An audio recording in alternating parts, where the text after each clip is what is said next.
Hello বন্ধুরা, আজকে শেখাবো চটজলদি কিভাবে বিরিয়ানি বানানো যায়। যদিও এটা আমার খুবই পছন্দের এবং আমার বাড়ির লোকেরও খুবই ভালো লাগে, তবে বলে রাখি এখানে খুবই কম মশলা আর তেলও অনেকটা কম ব্যবহার করেছি। আর এটা কিন্তু রেস্টুরেন্টের থেকে একদমই আলাদা স্বাদের।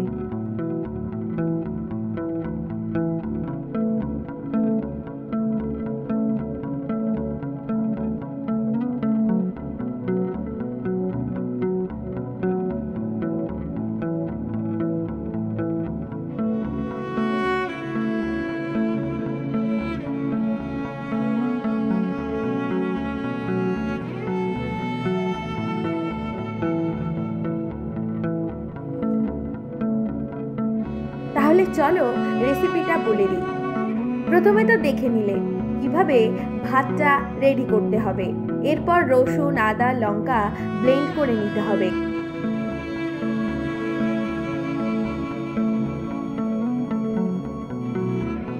তারপর একটা কড়াই নিতে হবে।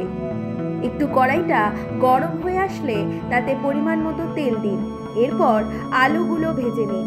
তারপর ওই তেলেই বেরেস্তাটাও রেডি করে নিন। গ্যাসের ফ্লেমটা মিডিয়াম রাখবেন। আমি কিন্তু তেল আর দিচ্ছি না, ওই তেলেই গোটা গরম মশলা দিয়ে পেঁয়াজ, টমেটো, মাংস, আগে রসুন আদা বাটার পেস্টটা যেটা বানিয়ে রেখেছিলাম ওটা দিয়ে দিতে হবে এবং কষতে থাকুন। যতক্ষণ না তেল ছেড়ে আসছে ততক্ষণ কষতে থাকুন। তেল ছেড়ে এলে নামিয়ে দিন। এরপর একটা হাঁড়ি নিন যেটাতে দম বিরিয়ানি করা হবে। সেখানে প্রথমে তেল এবং একটু বাটার লাগিয়ে নিন। এরপর চিকেন এবং ভাতের লেয়ার দিয়ে তাতে গোলাপ জল, কেওড়া জল এবং মিঠা আতর এবং ঘি আর বিরিয়ানি মশলা দিয়ে সম্পূর্ণ ঢাকা দিয়ে দিন। আধ ঘন্টা মতো ঢাকা দিয়ে দম দিন। আধ ঘন্টা পর ঢাকা খুলে দেখবেন আপনার বিরিয়ানি রেডি।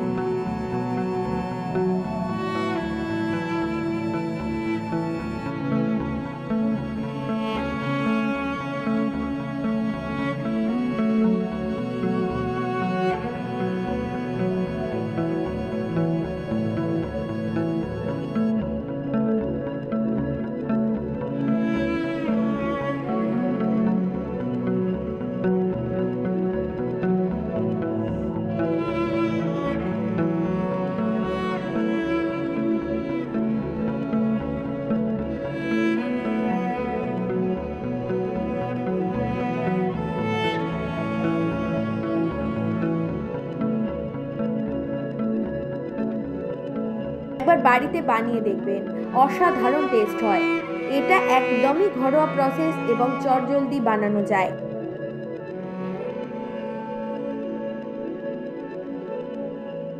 যারা হেলথ কনসাস কিন্তু মাঝে মধ্যে বিরিয়ানিও খেতে মন চায় কিন্তু রেস্টুরেন্টের মশলাদার খাবার আবার পছন্দ না, তাদের জন্য এই রেসিপি অবশ্যই ট্রাই করবেন বাড়িতে। দেখা হচ্ছে নতুন আরেকটি ভিডিওতে।